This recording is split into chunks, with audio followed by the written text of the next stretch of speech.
Isang mapagpalang po sa ating lahat na po sa natin sa sa ito po ang daily devotion ng araw, February 13, 2025. Ngayong araw po ay ating tutunan sa research sa seminary edition. Specifically, ang topic po natin sa araw na ito is about Christian ethics. So, ano ang hinihingi sa iyo ng Diyos ngayon?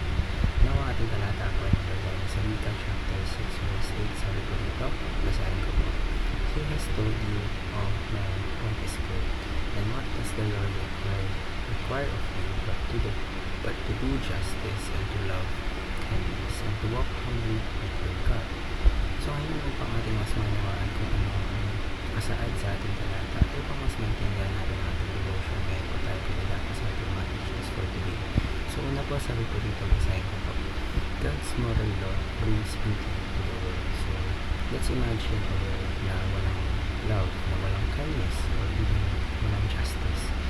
Diba kapag ang mundo natin ito would be chaotic, but with God's moral law, it brings order and goodness. So when we follow ways ng ating Panginoon, we can see the beauty in how we treat one another. So how we care for creation and how life becomes meaningful. Ikalawa po, God's kingdom conquers the nations.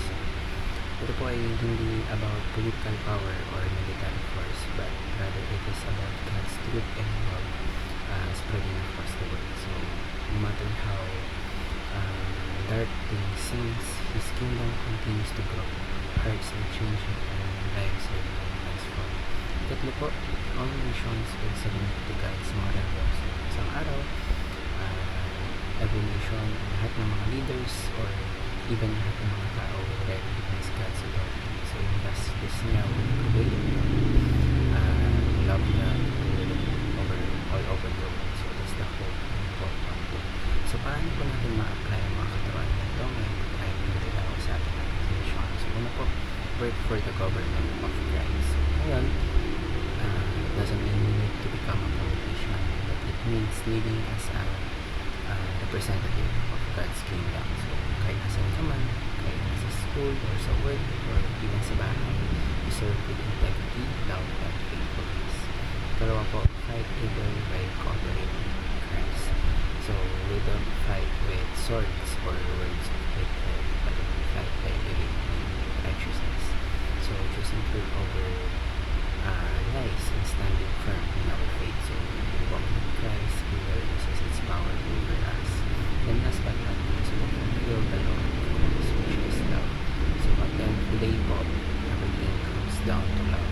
Jesus said, the greatest commandments are to love God and love others. So kapag pinili po natin magmahal, whether it's forgiving someone, whether it's helping those in need, or just simply